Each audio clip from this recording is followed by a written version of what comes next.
Welcome back, everyone, for the third session of the day. A very exciting one because we are going to talk about a very hot topic, aka virtual coworking. As we all know, during the pandemic, most of our coworking spaces had to shut down or actually function I'll do it again.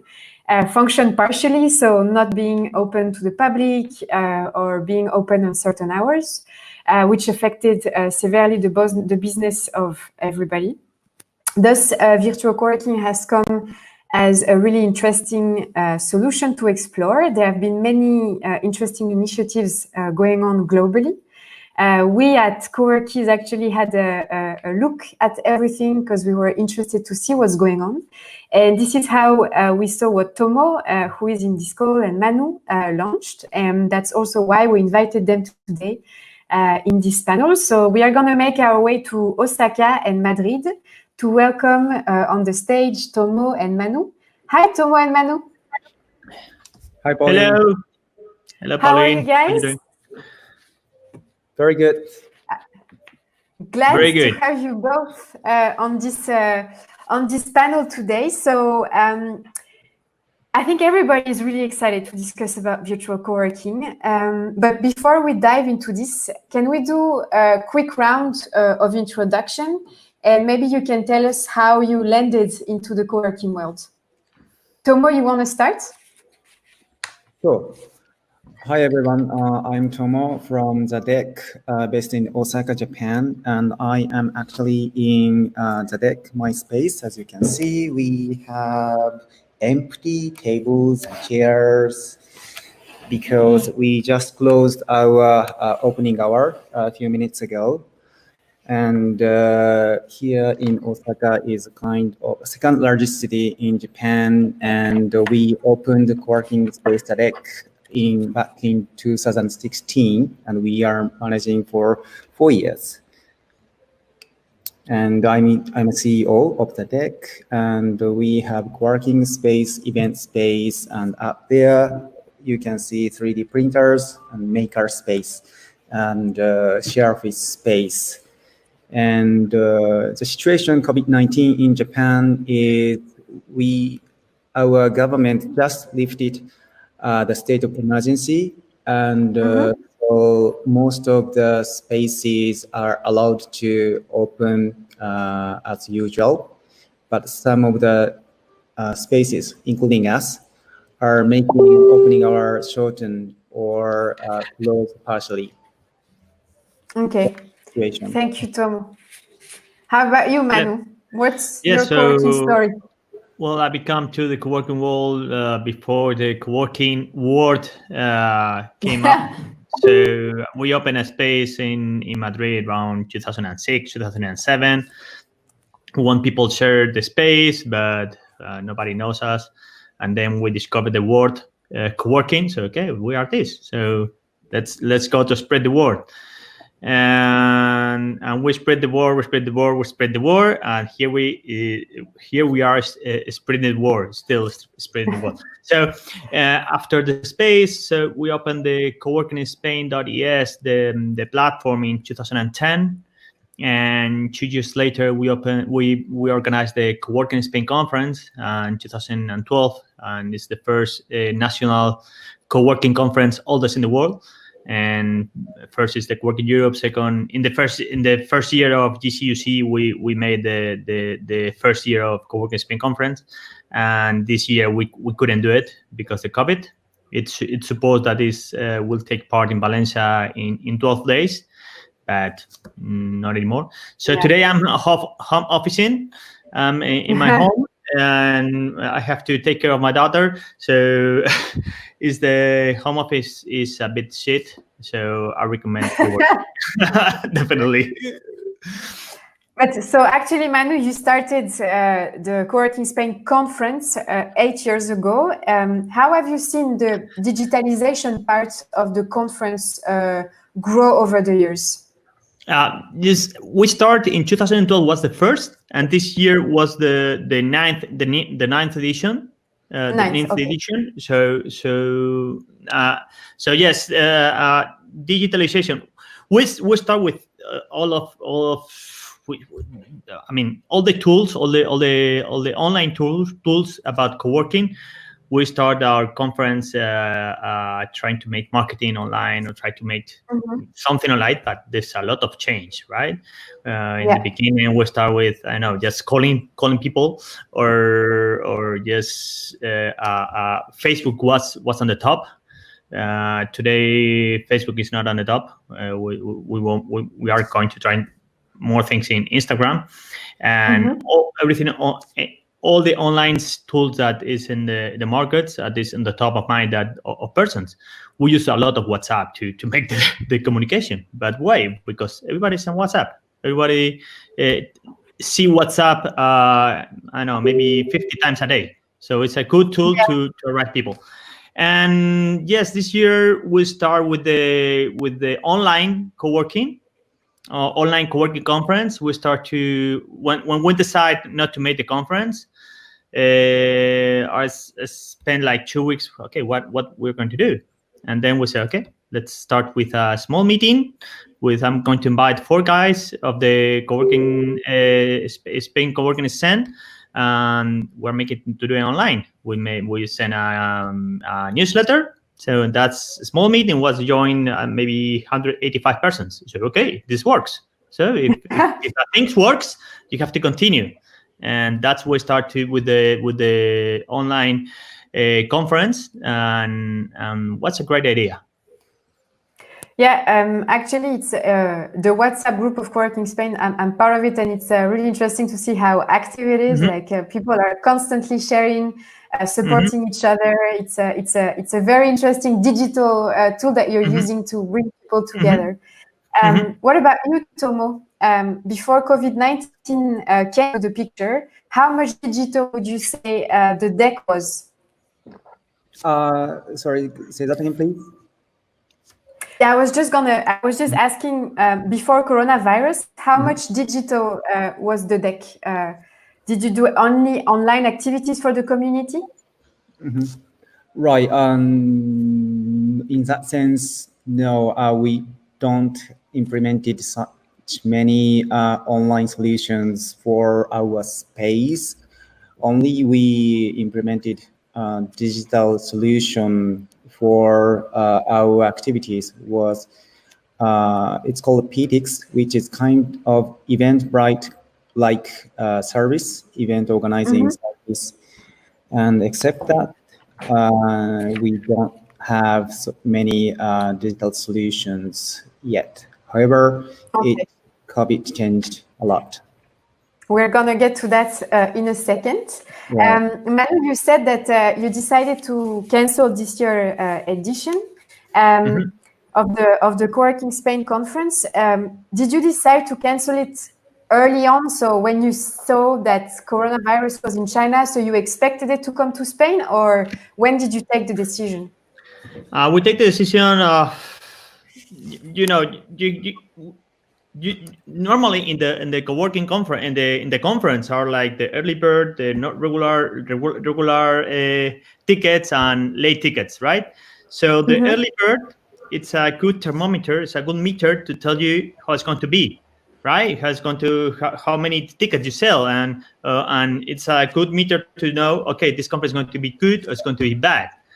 So we were a bit scared about the COVID, and in that moment it's because the tickets were very low, and we think the impact of this is going to be big, right? So in the early bird, we sell maybe the 10% of what we sell editions before, right? So it's a good moment to say this edition is going to be bad. I don't know if we can do it in the future. I don't know if this is going to be 1 month, 2 months, 3 months, but the impact is already is in the street and it's in the people. And in that moment, we say we have to cancel as a conference. And if this is not going to be as dangerous as it looks like now, we organize a small meeting or a fast meeting, but it's not like that. It wasn't like that. The COVID was a big impact. We cannot do it any small meeting anymore. even now we cannot make a small meeting. So that's why we decide in the beginning, just after a week of the coronavirus start. I mean, maybe 14th was the state alarm in Spain. So maybe 16 we send the email, we cancel it, we cannot do it. And what's a good moment, because if not, I mean, every person that organizes a conference, organizes an event, they know there's a lot of money goes to the organization, to the food, to the translation, to the venues. What's a good moment to decide not to cancel it? Because if we decide like a month before, a month later, the expense was going to be super high. Yeah, so then you said, okay, we are not doing it this year, at least physically. Yeah, at least physically. So, I mean, you just touched base about it early on, but you said that you, Tomo, you are partially operating. You're right now in your co-working space. I recognize the space. And for you, Manu, I mean, in Spain, it was a total shutdown. So I want to talk now about the way, I mean, we already started a little bit to talk about that, but both of you adapted through COVID. Tomo, I know because I saw that you launched together with other co-working spaces from Japan, a virtual co-working initiative. How did you guys come up with the idea, and why did you decide to make it with other spaces? Right. Before COVID-19, we, TADEC, as a Osaka-based working space, we formed a kind of association amongst other working spaces called, the activity is called Beyond the Community. So its name indicates we wanted to beyond our community, between members and community managers, many people involved working space must be mixed. That's a concept of working together under the name of Beyond the Community. And we we had that kind of mindset. We shouldn't be alone as what you do as co-workies. We wanted to connect co-working spaces each other. And after the COVID, obviously we needed to change our mindset and even business models as a co-working spaces. And as a way of moving forward and seeking ways of doing something new. And that's the reason we seek for virtual co-working space. So initially, we thought that Zoom came to the option because Zoom used to be used for only very business purpose. However, it became major even for my son's school using Zoom for their classes. And we thought that Zoom can be an option for that kind of purpose, going together and sharing time and experience on there. However, we found that Zoom is not good enough to deliver a similar user experience we offer here in physical co-working space. Then we were seeking some other options. Then we found something called Remo, which we implemented as our virtual co-working space. And it's interesting because I don't know if you had the chance to watch the talk just before you guys, but it was with Natalia from Grid, Nagatacho in Tokyo. Maybe you know them, Tomo. And she said that at Grid, they also started using Remo. So I think everybody now is like, but what is Remo? Like, can you show us? So Tomo, could you share your screen and show us exactly what the virtual co-working community you created through Remo? Sure. Right, let me share my screen. I'll tell you when we see it. Okay. I am sharing my Remo screen. Let me know when you see my screen. It's loading. Yes, now we see it. Right. Basically, this is a basic format of Remo, and it's customizable. And we haven't yet customized for our virtual co-working space. And as you can see here, there are many kind of virtual rooms. Each room has 6 chairs. And here as well, 6 chairs and sofas. So 6 seats basically. And each room obviously can accept up to 6 people. And for instance, here indicates in total 3 people are in this room. And these 3 people can talk each other as if they are in the same Zoom session.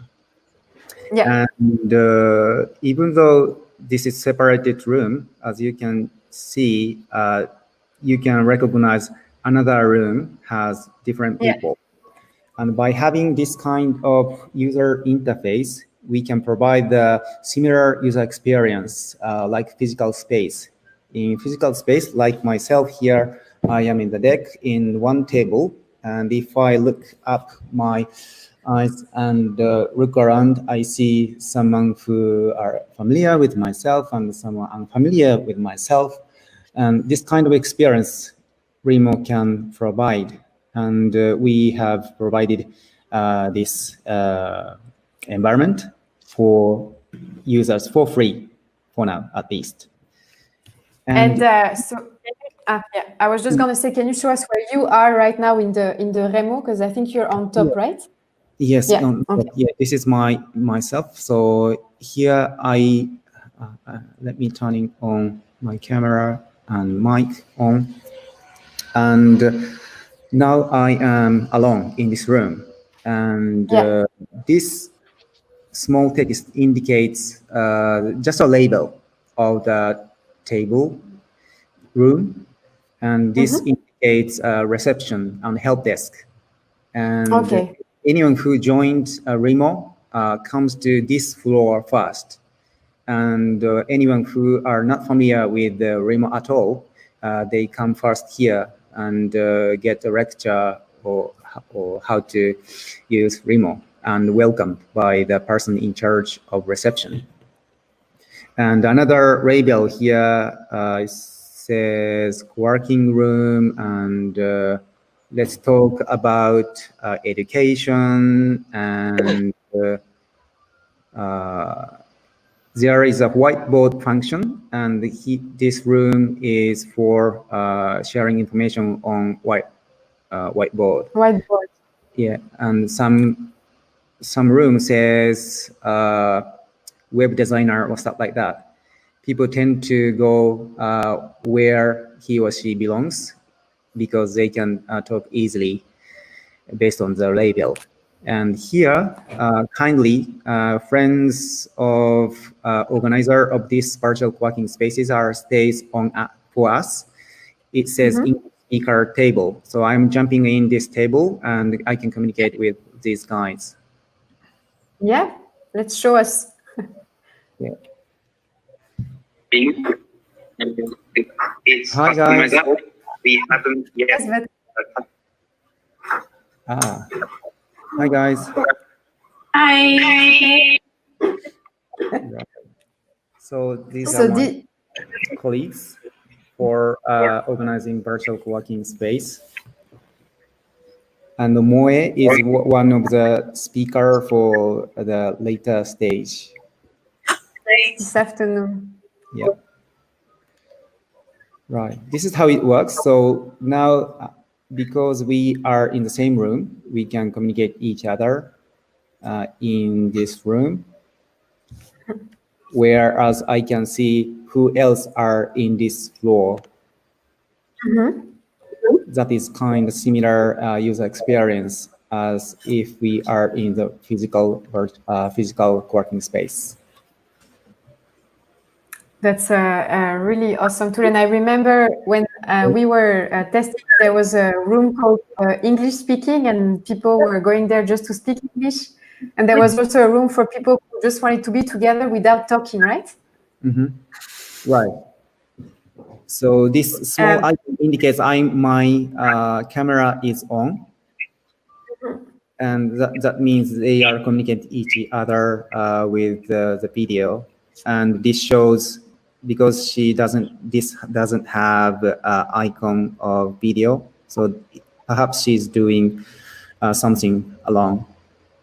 She preferred to do alone, I can guess. And can you just say a few words about the 3 other spaces that did it with you? So Mo, if I'm not mistaken, she has a co-working space in Thailand, right? Yeah. Yes. I'm from Thailand. I joined from Thailand, not in Japan. Yeah, but it's Japanese convention. Cool. So because... And what I was going to ask about the 2 other people in the room. Hi, I'm Yasuo. I'm right now in Tokyo. Cool. Hi. Yeah, and then you can see, well, my baby is around when I'm working, so she kind of bothers once in a while, but kind of fun. Yeah, good girl. Really nice. So actually, it's wider than just the Kansai region. Even it's all across Japan. Then. Yeah, across the world. We have people from Fukuoka and Shimane, like big city, small city, different parts of Japan. All over Japan.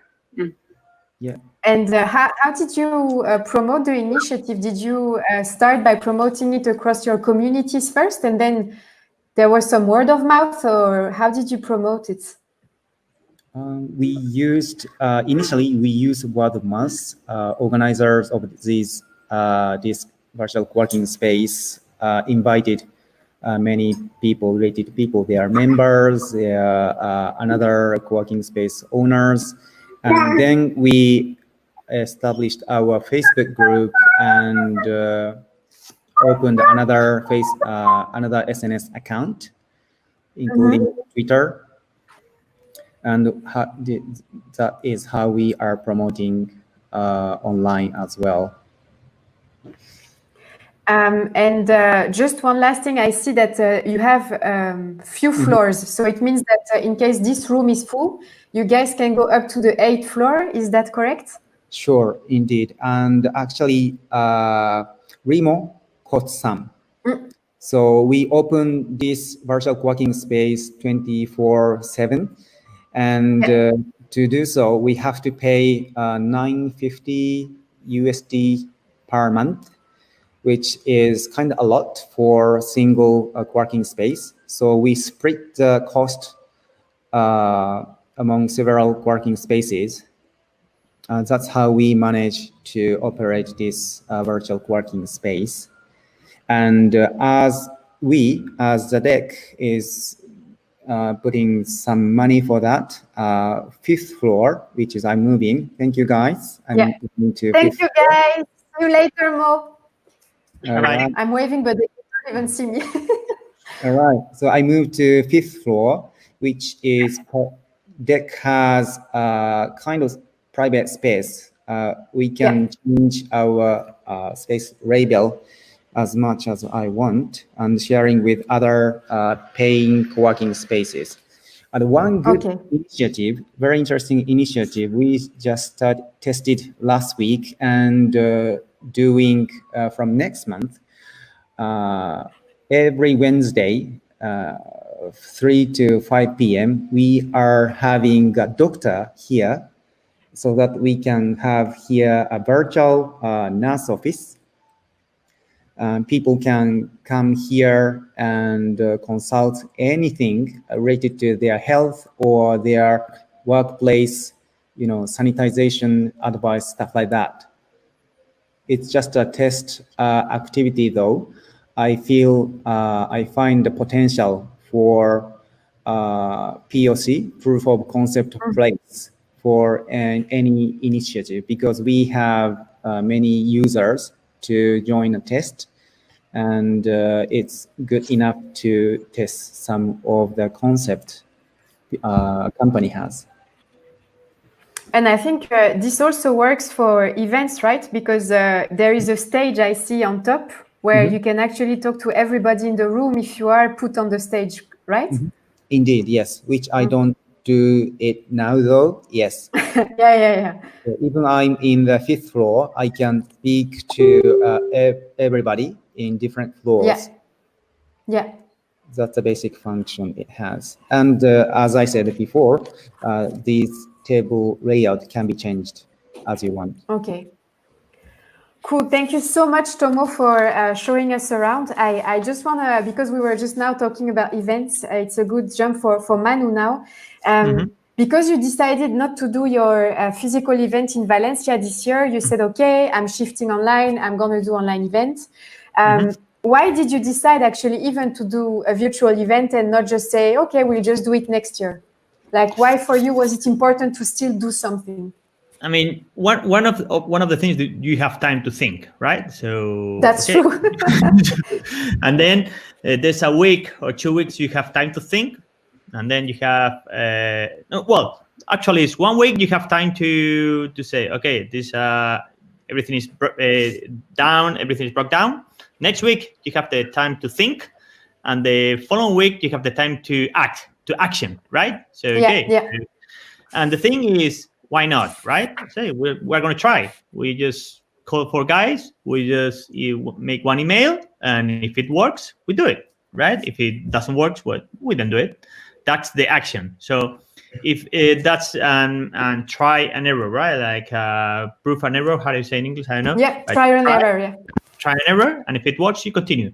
And then we make the first try. Okay, let's see if it's working. And the first event online was working, and second was working, third was working, fourth was working, and then the 5 just start the people start to be a bit tired of the event, because we made 2 a week, 1 hour a week, Tuesday and Thursdays, right?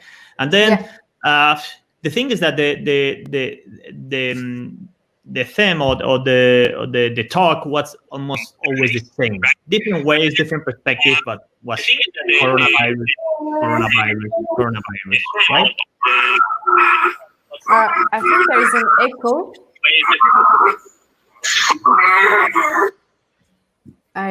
Sorry. Now it's better. Okay, so coronavirus. So people at the end is a bit tired of the same thing. So, but we decided we made it. We make it by Zoom. I tried to investigate a bit, but the time I want to make it quickly, right? I have no time to start to investigate a lot of tools. I didn't know Remo that it looks like really cool. Zoom it was a little money to put it to try to do it. And the thing is, it's not the best tool, or it's not it's not the best tool for what I'm doing, but it was the best of the one I studied. Okay, I tried to try a few of them. Okay, this is the one is more rational for me, and the one it works better for me in this moment. But if I have to make an event, a conference, maybe it's not the best. It's not, because you have a lot of things to make a conference that is missing. It's more thinking to webinars, more thinking to meetings, to corporate meetings. But you try to make a conference with a sponsor and all these things, and you want to put some logos, blah blah blah, and it's not that it doesn't work like that easy. But at least it works. What I want to do, it works, right? And so next year, I think it works. Maybe in the last few events, people was quite tired. So, and then, but for the next conference, I think we have to make the mix between online and offline. I think we have to make one event or one speak every month, or just 1 hour, but one a month, and then finishing that with the offline event. And online, if the offline event have to make a mix with online event. So that's why I was following about the update of Attentify. That was our app, what we were going to use for the last event. But they are working on the online event. So making an event online mix offline, I think it makes sense for us, because this Zoom works really good. And I think for the sponsors also would be great for them to say, okay, we are making events every month. We are we are communicating every month about the conference to our audience. So it makes sense to make the mix with online and offline conference. So we are working.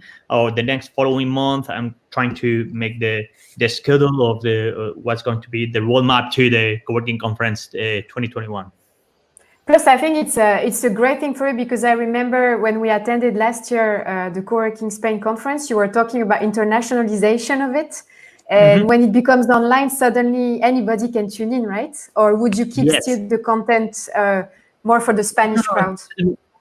No. We try to. I mean, we are working in the internationalization a bit, and there's a lot of. Last year, almost all the content was translated into English or into Spanish. So we want to continue with that in the offline conference. This is a really expensive job, but we want. I can imagine. And this year in the online co-working conference, online meetings, there's a thing that people from all around the world can join just in 1 minute. You can be you're making a coffee just 2 minutes before start a meeting, right? And then you can continue with your stuff, and you can join if you are in Chile or Mexico or wherever, or Japan, right? So this is quite easy to join a meeting. And there's a lot of people that cannot come to Spain to join a conference, or cannot go to Coworking Europe or GCUC or whatever, or CU ASEAN, right? We want to go to CU ASEAN because it's a great spot, right? But not everybody can do it, right? So a mix of this, I think, is going to work. And yes, we are working in the internationalization, and we are working in trying to how to arrive more LATAM or Mexico that can put the conference also in a tool or online that they can join it easily. Actually, later on, we have a great panel with CoLatam and a few co-working spaces across the Latin America region, where they will also talk about how the pandemic. I went to the Latin conference last year in Mexico. It was a really great conference. It was small that year, but it's the first one. I wish I had that conference the first year, and I had really good time over there. Yeah, it seems to be a really active community. So everybody watching this, tune in at 5 p.m. to meet the CoLatam guys. You won't regret it. One of the questions that often come around virtual co-working is also linked about how do you monetize it. So did you guys in any way monetize, either with you, Tomo, the Remo, or you, Manu, the virtual events that you did?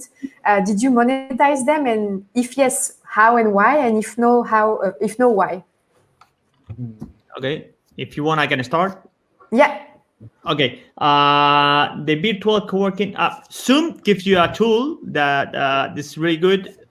It does. I tried it, but it doesn't work. That you can connect with your PayPal account. So if you want to join a webinar, you have to pay. You say, okay, this webinar is a payment. It's going to charge €5. So if you want to join, you pay, right? So the thing, I tried this in one of the webinars, maybe in the second or in the third. It doesn't work. People doesn't want to pay, right? So after I said, okay, after what the good thing for us is that next to the sponsor our meetings, right? Next to just we have a really good connection with them, with Carlos, and say, okay, we always sponsor the Coworking Spain conference, and this year we want to support the meetings. So what's good for us? That's the way the meetings were already monetized, right? And then we made the last thing, which okay, if people doesn't want to pay in advance, maybe they want to pay after they come to the event or after they hear the event. So we send an email to all the assistants. Okay, if you want to contribute, you can contribute right now, and then we monetize just a bit. But we have a few of them that's why we made it. Like I don't know, we call it inverse ticket or something like that. I don't know how to say it. Yeah. After if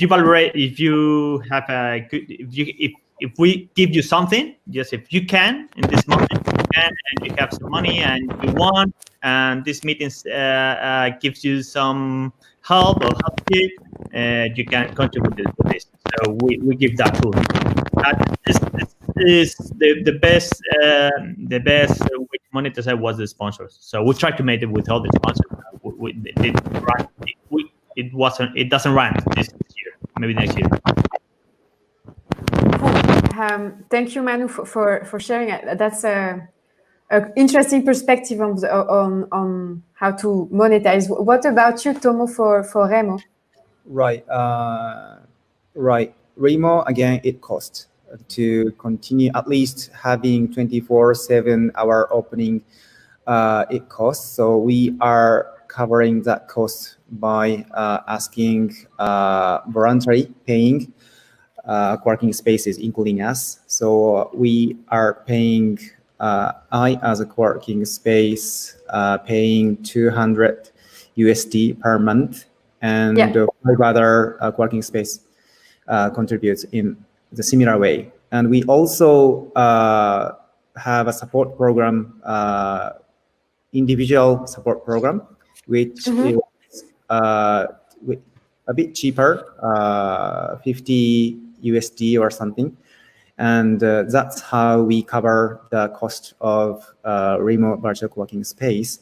And in the future, we are not sure because we just started. And yesterday we had a weekly meeting with other supporters, and we put our own vision perspectives of our virtual co-working space, and it's very diverse. So we are not unified our visions for virtual co-working space. However, we all understand it's a kind of trial solution, trial testimony for our future perspective. So we're gonna test more approach for new to us. So including the one I introduced, NAS office, and we are hoping to have corporate sponsorship or stuff like that. And one of the things we can offer is something like I shared. We offer a proof of concept space for corporate. And PR perspective we can offer for corporate, perhaps. Manu, you already explained how you intend in the future to create a balance between digital and physical activities. So I'm curious to hear more about you, Tomo, how you intend to do that. Because if I'm not mistaken, Natalia was saying on the call before that in Japan, from next week onwards, you guys can reopen your spaces. So what's going to happen to your virtual co-working community? How will you keep managing both? Whoa. I mean, it's for both of you, because for you, Manu, like you have if you do the two sides, and for you, Tomo, with the Remo. With my space, like my physical space, the space I had in Madrid is a really, really small space, right? So about 20 persons space, not much more. So there's not a lot of virtual things we're doing, so it's more physical. And because we are small, when you are quite small space, you don't need that a lot of virtual things. You need physical things, right? Because you know almost everybody. With the conference, what I have in mind, right? Well, it's not what I have in. I didn't draw anything yet, but what I have in mind is okay. Let's do a virtual event, like a virtual meeting or like a podcast, 1 hour meeting every month online, and then we finish with the offline in Valencia. Right? We are working in Valencia, right? We want to talk with the government, but they are too busy right now. But we wish that the next conference is going to be in Valencia. In 2021. So that's the mix, like online, and then the event offline and online. That's the wishes, right? And the draw is one meeting every month and we try to talk to the sponsor. Okay, we are not making only an offline conference. We are making a 1 month event every month till the conference. So you can sponsor all that. So it created, in a way, more opportunities for you also, business-wise. We are trying and error, right? Let's see if it works. Yeah, exactly. If it's working, then it's great. Yeah. It works. What about you, Tomo? Where do you see the balance once you reopen? Right. Right. Physically, we are open. We were continuing our operation here. However, the people's needs are decreased. However, on the other hand, because people are forced to work at home, they have more stress than ever working at home. They found out that especially Japanese houses are tiny and not suitable for work, especially having kids in your house. So we think that it's going to be an opportunity to offer a physical, more comfortable space for work outside of their offices. And to do so, by having virtual working space, it's good because we can show that there is a working space called the deck in Osaka, even he or she is in a different location, like in Tokyo or in next prefecture, next city, or whatever, wherever. They can recognize there is a working space called the deck in this area. And once they have opportunity to visit Osaka, they may come here because they know from virtual working space. So we can attract people virtually to come to space. That's how I see balanced. Yeah. That's again, like it created a lot of opportunities then for you. As a wrap up, I just want to ask you both, and reflecting on what just happened, what is the positive that you take out of this whole lockdown experience? Okay, I'll go first. Yeah, again, people realize that the necessity of having so-called third place where they can be, accept their office nor their home. So we can offer that kind of environment, and people realize that the very fast Wi-Fi is needed to continue their business, especially joining Zoom all the time. So which is we can offer that the opportunity. More people realize that the necessity of this kind of space, and they will sooner or later Google working space. Then we can attract more people to join physically. So it's like first connect virtually and then bring people to you, so create more opportunities to extend the community, basically. Indeed, yes. What about you, Manu? The thing, the positive things. Let's try. Okay, people have to work from their home, right? And the thing is that home office is not the best environment to work. Doesn't matter which country, because if you mix home offices, social space, and you mix the familiar space in the same space, it's not really good. So maybe it's the opportunity to people is allowed to work out of the office, but it's not that fun. It's not that fun working at home or home office, right? So maybe it's the opportunity that, okay, I can work out of the office, but I need a space with an office environment, or with a environment that is ready or is prepared to work, not prepared to socialize, and not prepared to familiar space. So maybe it's that the opportunity, maybe it's the good thing. The bad things is a lot of things. There's a lot of a bunch of bad things that we don't know how to is going to resolve the equation. But that's maybe it's the positive. People is it's in their mind that they can is in their mind that they don't need an office, or they don't need to go to the office, to the corporate office to work, but they realize that in home offices it's not a really good idea. Okay. Thank you so much to both of you for such an interesting conversation. I think everybody who viewed this got a lot of inspiration, also a lot of things for them to check out and potentially join both of your communities.